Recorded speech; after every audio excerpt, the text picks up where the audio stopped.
I am having an extremely hard time getting the actual hopper and the dropper upstream.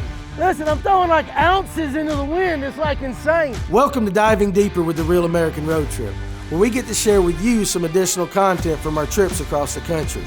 On this episode, I'm in Montana and I'm going fly fishing. I've never been here and I don't know what to do. But luckily, you'll get to share in the conversation that I'm having with TJ Stewart and John McCune about what to expect on the water. Check it out and let me know what you think below. And if you like this content, make sure you hit that like and subscribe button so you won't miss the next one. Okay, so yesterday we flew into Bozeman, went by the grocery store, got some stuff, came to this Airbnb, kind of got set up, some good conversation last night. But we've got a week. What are we going to do for the rest of the week? Fish. Fish? Yeah. And that's it? Yeah. We're going to fish. Fish hard. We may stop to eat and drink. Okay. We might do that while we're fishing, but we're going to fish. We're going to fish. I don't even know why we're still here. Mm-hmm. It's a good question. What's the plans for today, though? How are we going to get this started? Well, we're right now staying on the Madison. Again, one of the top 10 to me, maybe top 5 fly fishing rivers in the world. Right. We're at Barney Bridge, very famous spot for fishermen. A lot of people put in when they float the river. And even put out here. This is a camping area and a really popular area for people just to wade and get in the river without a boat. Yeah, but I did notice the boats. Now, I don't see those a lot in North Georgia in our stream. So what the heck is it? Yeah, they tend to be very popular out west. Floating the river, you usually have a guide, which is very smart, who will row. There'll be a guy in the front and the back of the boat. And it's just an opportunity to not only see miles of the river, but to really hit key parts that you wouldn't normally be able to access from wading. It just lets you get to parts where people don't normally fish. It's a very odd-shaped boat. I've kind of noticed that. Yeah, some people call it a McKinsey boat. I think that's a producer. There's Rowe. There's different brands, but high bow. They've got a place where you can stand and kind of be locked in, feel safe. That's one thing you want to be. These rivers are moving at 4 or 5 miles an hour sometimes, and a lot of rocks. You don't want to be falling out of the boat, but they're designed so you can stand up and cast a rod and put your fly in different spots. Okay. So trout, of course, is what we're going after. What kind of trout do we have here in Montana? Well, there's the one that's overlooked and sometimes not respected, and that's the whitefish. It's native to these waters. A couple of fish have obviously been introduced that people really seek out, and that's the brown, the German brown, and then of course the rainbow. Beautiful fish. Right, and we've got a lot of lakes up here that can be fished. Same thing, same type of trout. Yeah, and you'll find some native fish, cutthroat. There are up in some of the creeks that are locked. You up in the mountains, you'll find some native trout or some trout that you wouldn't find normally in the rivers. But what people are really going after is those trophy browns and the beautiful rainbow that just are epic when you catch them. Right. Now I've got to ask this question, being a bass guy. Anything else you can catch in Montana, or is it pretty much just trout only? Do they bass fish up here? No, there's no. Or is that a bad word? Not a bad word, but there's no bass. The waters aren't right for it. Okay. These are cold waters that really trout thrive in. There's an occasional land shark, but hey, we got you. What's a land shark? I don't know. Man, it's from this stupid show. Sharknado. Sharknado. We got Sharknado coming like that. The Sharknado movies filmed out here, actually. Okay, I got look, you. there's no carp. There's no, there's some other species of fish, but that's not really what we're looking for. You'll find them in the lakes. Absolutely. And by the way, the lakes up here, if you can get access to them, most of them, or a lot of them are privately owned, but there's some lake trout in here that are just 25 to 33 inch beautiful brook trout, browns, rainbows, hybrids, and if you can get your opportunity to fish those, and I think we're going to do that on Wednesday. We're going to go over here to Sitch Ranch and we're going to give a go at catching some fish that'll be maybe the best fish you ever caught in your life. That's awesome. I'm looking forward to it. So there's also a lot of lakes up here that you're allowed to fish. Oh, yeah. What's so special about these lakes? What are we going to get into there? Well, the lakes, many of them or most of them are private, so they're not fished a lot. But you'll find fish, the same rainbow, browns, some hybrids, brook trout, which are magical if you can even hook one.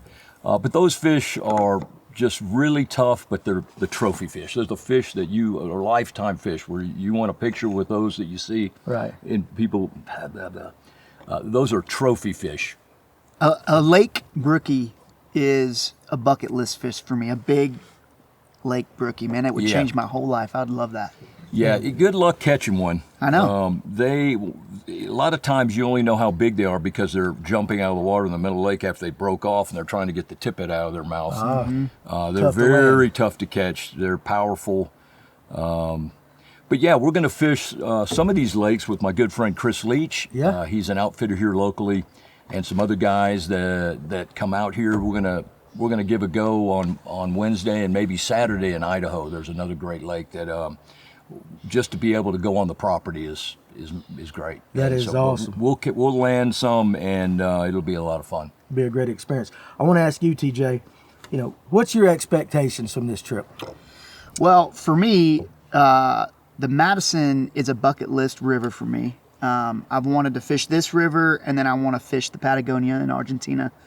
And I decided this year that I was just going to say yes to things and just do them. As I go through life, I'm like always saying no. No, I'm too busy with work. No, I'm too busy with this. And so I'm trying to say yes more, and I got the opportunity to be out here. So my expectations are through the roof. Through the roof. So yeah. What would make your trip a success? Well, it's already a success. There you go. Waking up this morning, seeing the sunrise over this mountain. Oh, yeah. So it's already a win for me. I don't even have to catch one fish.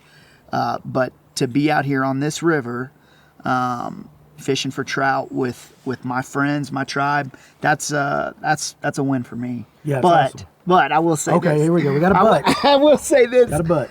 I want to pull a big brown, so I'm gonna swing some big flies and I want to latch onto a big brown. I think that'd be epic.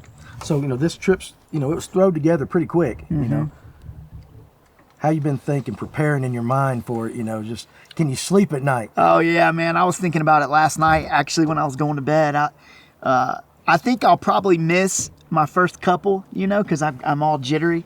But then I'll get into the groove and set the hook, and then you just got to be patient. Land the fish. Don't get too excited. And we'll see, man. The fishing gods will either let me land one or they won't. That's right. Now, of course, we've got some stuff. Some samples right here of the things you guys like to fish with. They're foreign to me. I don't know a lot about them. So maybe, John, real quick, kind of tell me a little bit about this box. We're used to, bass guys, we have these big old tackle boxes. You guys got these little, I don't even know what you want to call them. What do you call that? Yeah, these are flies. There's really two basic groups of flies. There are flies that are in the water, and there are flies on top of the water, nymphs and dry flies. There are two camps there. There are many fishermen that are just avid dry flyers. They want to present the fish on top of water. If you want to catch the big ones, you can do it that way. But my experience over the last 30 years of doing this is nymphs are going to really nail that big brown. You want that big brown today. I think you're going to have to strip a big streamer. But flies come from the water. Most or many flies, they emerge. There's what they call hatches, and those are hours or sometimes during the day, just weeks, where flies develop into flying, that part of their life cycle. They really start in the water, and if you'll notice, you might even see some guys picking up rocks and looking to see what's going on underneath and trying to match that with their fly in their box. So if you look here, a lot of these are nymphs. And then most of these here are streamers. You get some things like that. That's like a big hopper. Not quite hopper season, but as hot as it is, throwing something like that on top of the water, and you'll see a silhouette from the top, right? That a fish will see, and it matches what a grasshopper looks. And then we may drop another little line here and put a few nymphs. I'll put one of these nymphs on here to match maybe what's going on underneath. And then again, presentation's everything. Okay. People really emphasize casting and all that. You don't catch fish in the air, you catch it in the water. What we're going to do today is make sure that we present the fly the right way, and we're going to get that big brown you're looking for. It's going to be awesome. So you said streamer. Okay, everything I'm looking at right here is representing bugs. What does the streamer represent? Yeah, here you go, TJ, if I can. Yeah. Here's a good idea of a streamer. A lot bigger. Yeah, a lot bigger, very enticing. Fish, I like to catch fish almost like the opportunist fish. This will keep you from having to match anything. And, there's an old saying, it's not the arrow, it's the Indian. Right. I think that throwing something out there and doing it right, it will attract a really opportunist big fish. So you're going to throw that out. It's heavier. Yeah, it's more difficult. What are we representing with that? Because that's a big ass bug if that's what we're still doing. You're representing a smaller fish, a minnow. In fact, I've caught a small trout and had a big trout come out and eat it. I couldn't catch him because he didn't hook him, but he took the little trout. So they're eating their own.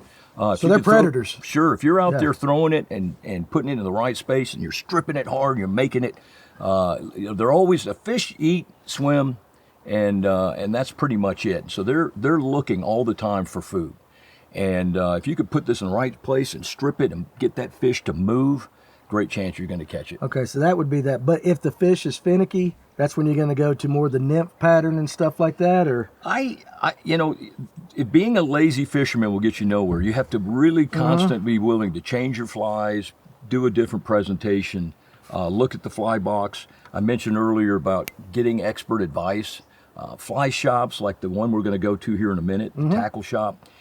Talking to those guys, they know from talking to all the fishermen and their guides what's going on in the river. That's what we want. We want information. Information's king. Being a know-it-all fisherman and having your little box of flies and say, I'm going to do it, that doesn't always work. We're here to catch fish. And when we're not catching fish, we're here to have a good time. I know how to do that. Yeah, absolutely. And I've been doing this a long time. I never discount the fact that there are experts out there that always make me better at what I'm doing. That's right. Oh, yeah. Always learn. So, always learn. One thing I've noticed, of course, again, from the bass world, big hooks.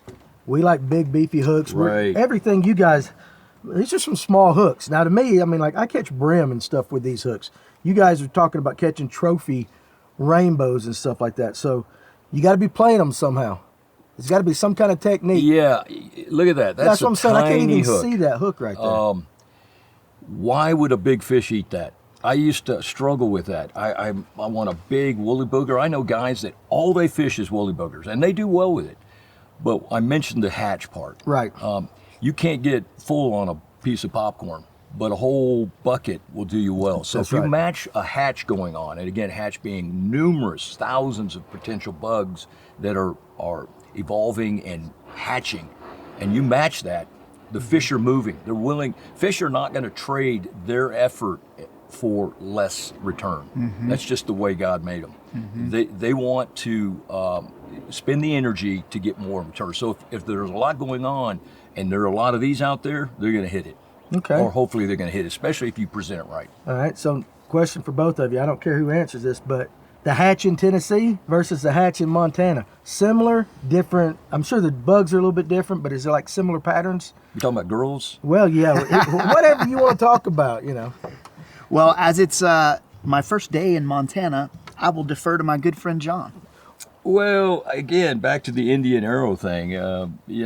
Fish are fish and flies are flies. They're different in Tennessee than here, but there are a lot of patterns that are universal. Prince nymph, hare's ear, copper john. I've seen those general patterns work in a lot of places. What you're trying to do is throw something out that is enticing a fish to take it. It's really that simple. To overthink too many things, or San Juan worm, I've seen that work really well in Tennessee. It works really well here. But you're replicating something that the fish has seen quite a bit. And so these are patterns that people have designed, tried and true over many years. There's always new ones. I'm always willing to try those new ones, but I still go back to putting it out there and doing it at the right time, the right place, and you'll catch fish. And by the way, there's 4,000 fish per mile out here. Yet, Wow. When we were out there yesterday, there wasn't any, I'm convinced. But no, but that's a lot of fish. And yet, they're elusive. We didn't have such a great day. And so a lot of that could be a lot of reasons. And it could be the wrong fly, it could be the wrong temperature, the time of day. Osprey, eagle, they have a lot of things they're afraid of. And they're not really afraid of us. We just represent an eagle or an osprey or an otter or something that is constantly on their defense radar. And what we're trying to do is get that just the right time, cast enough times to give ourselves a chance at it. Okay, you mentioned the river.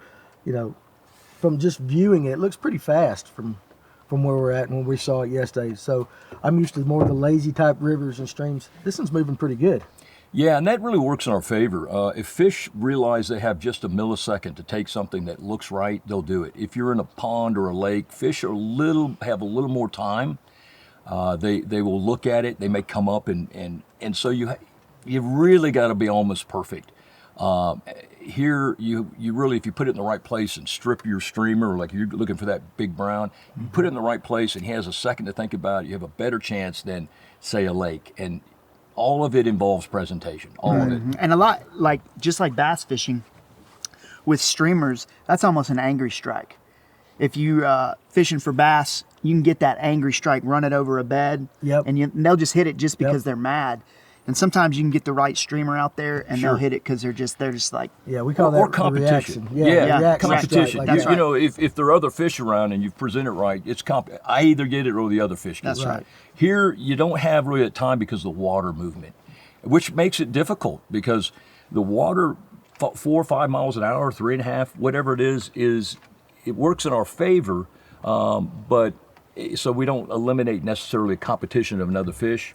They have to make a decision. Right. And then the other thing, there's so many things about it. The river on the top of the river is flowing different. Even though it looks like the river is flowing like this, really the top of the water is flowing maybe a little faster as the bottom is rolling. Okay. You've got friction. You can see from the top of the water what really looks like on the bottom. The choppier water is probably more rocky below. Great chance that there are fish there. They don't want to work too hard, so they hide behind rocks where the water flows create areas where they can just sit there without too much energy, wasting too much energy looking for food. So again, presentation, reading the river is key. Fishing the seams where there's slower moving water, but the food travels in the faster moving water. And so we're just constantly looking, okay, constantly observing, not just throwing stuff out there, but being thoughtful and saying, okay, let's figure this out. And it's a pecking order. The bigger fish are at the top of the air, towards a rock, for example. They're going to find after years of living, they're going to be the ones to have the best spot, and that's the ones we want. Okay, I got a 2-part question. Now I'm not experienced at all with fly fishing. TJ's got a lot more experience than I do. You're basically going to be teaching me, the basics of fly fishing, and then maybe with TJ, you're going to give him some examples of how to better his game. How will that translate to when we go home? What can we learn here in Montana that's going to help me back in Georgia, help him in Tennessee?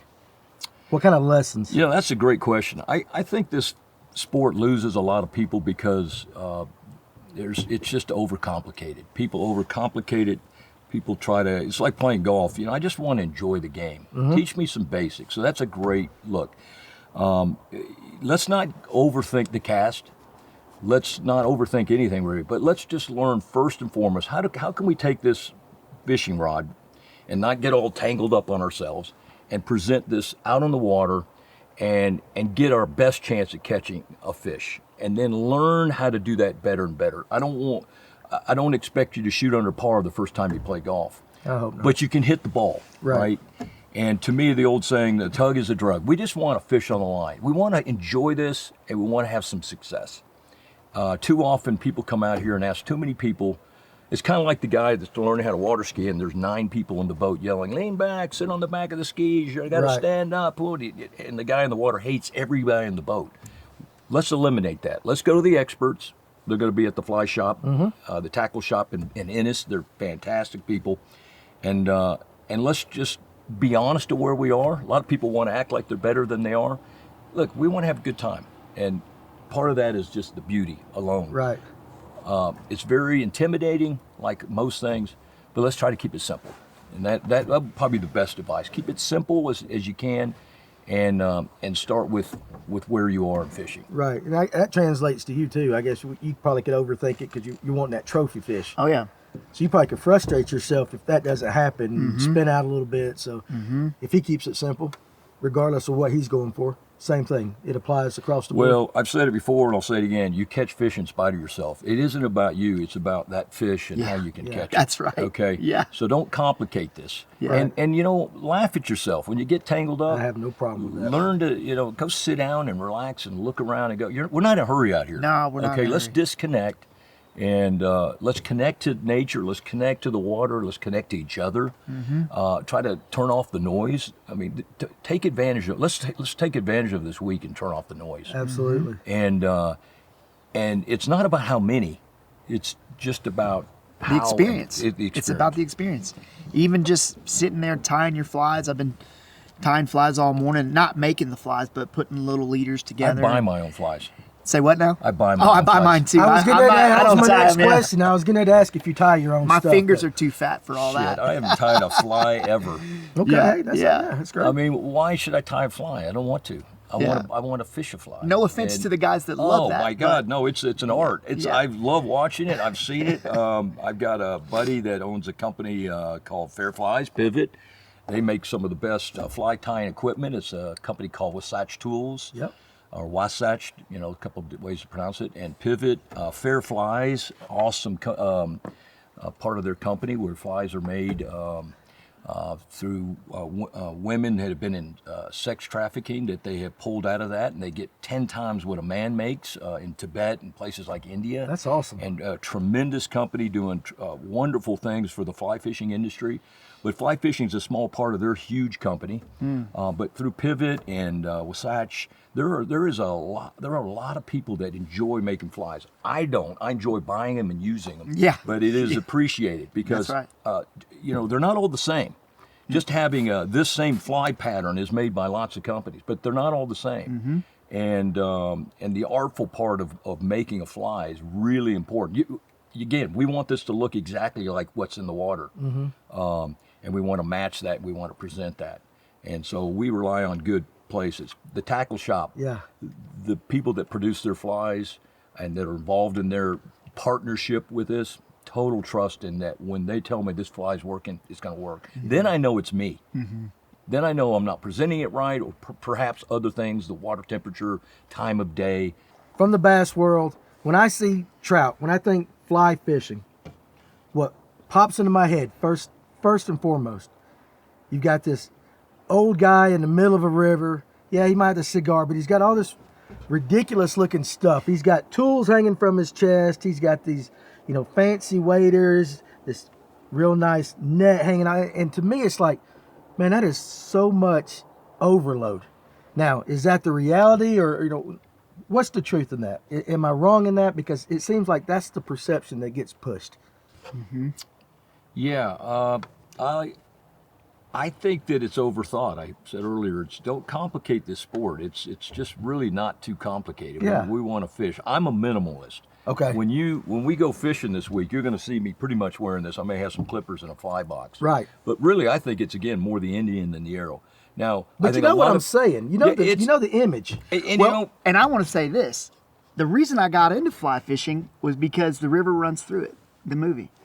And that guy is in that movie. Yes. He's got all the stuff on. And Right. and for me, I saw that as a young man and looking at, fly fishing and the beauty of it all. And I was like intrigued by that. Okay. And so when I first got into the sport, I bought all that You were stuff. attracted to and that. Yeah, it's awesome. It's nostalgic. There's one of the most there's- ridiculous things in fly fishing ever was out of that movie. Tell me what it is. The shadow casting.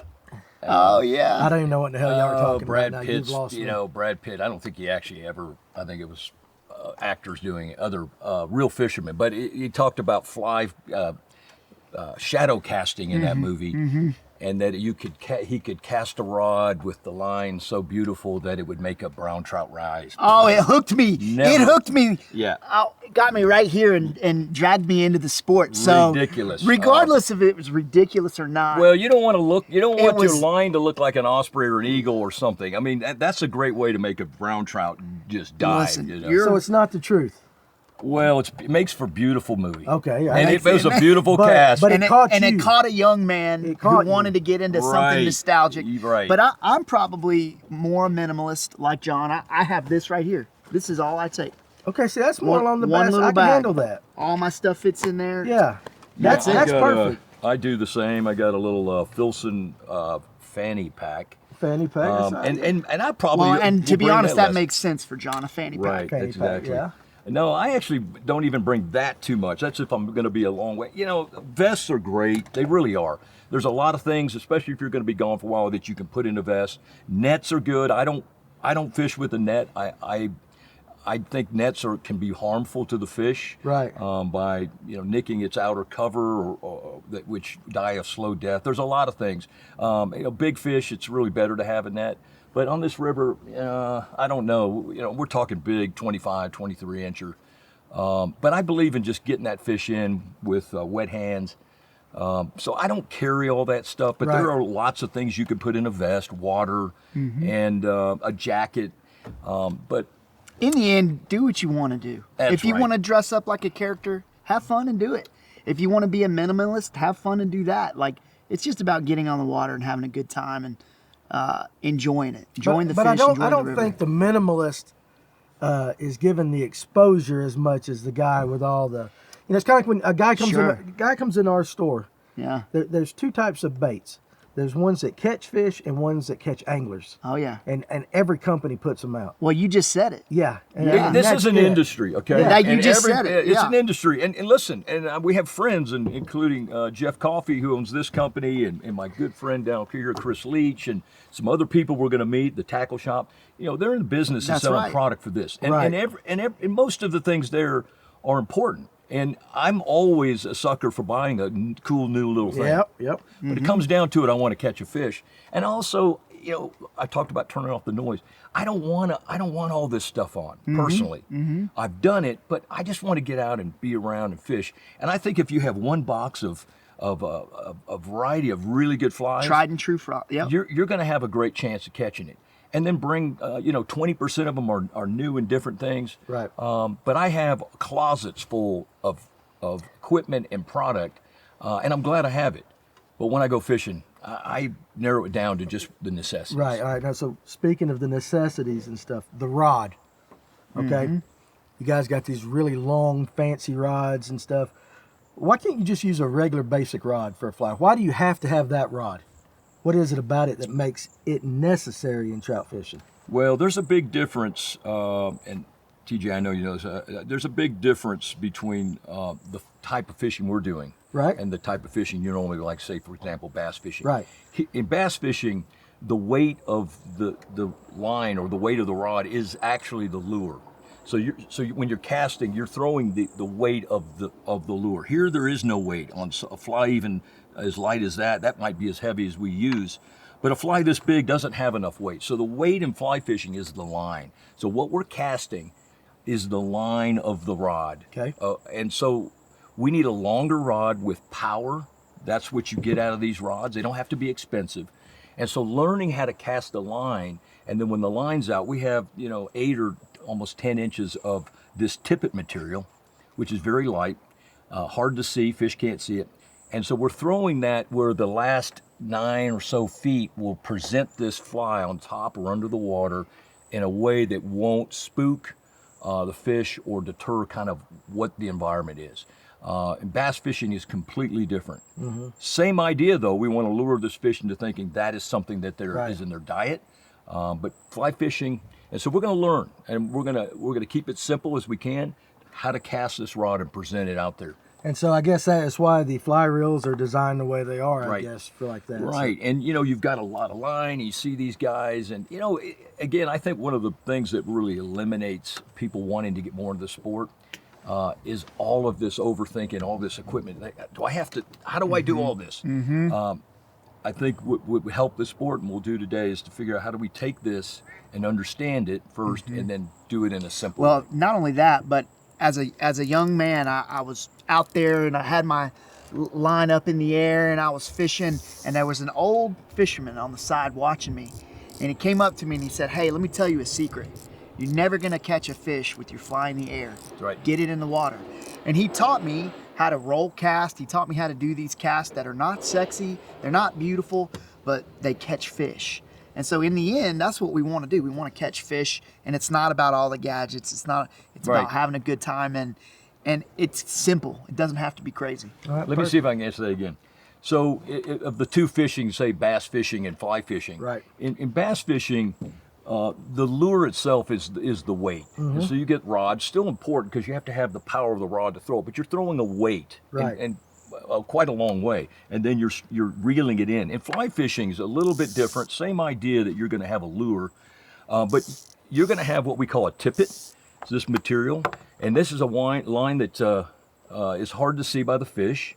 And the fly will be on the end of it, but there's no weight. This is a very light fly. Even the bigger flies don't have quite the weight. Where the weight is in this line here. So Right. what we're going to be doing is we're going to be casting this line. So the line throws out, and then when the line is presented right, as we roll it out, it will roll out that last bit of this tippet and present this fly down in a way that doesn't spook the fish, disturb the environment, where the fish can look at it and hopefully grab it. Okay, perfect. So we're going to go to the fly shop. We're going to get me set up. Oh, yeah. With the stuff like that. Then we're going to do a little tutorial with you, kind of give me Sure. the basics, and we're going to go try to catch some trophy fish. Yeah, and we're going to do it the way that's good for you. The way your Absolutely. body. We're not going. There's not one way to really do a cast, but what we all want to do is make sure the presentation is really pretty much the right way. Arnold Palmer was a great golfer, but his swing, if you ever noticed, or Jim Furyk, they weren't the most conventional swings. Right. But when they were at contact, they were exactly like any other golfer. What we want to be is right at presentation, whether you're a side angler, whether you're too wristy, which I discourage, whatever it is, we want to be right where we put that fly out and drop it down to where the fish doesn't get spooked, but he thinks it's real. So let's do that. Let's go do this. All right, let's go get to the started. tackle shop, and then we'll hit the water. Absolutely. Let's go. You got it. Check us out on YouTube, Instagram, and TikTok at The Real American Road Trip for more content.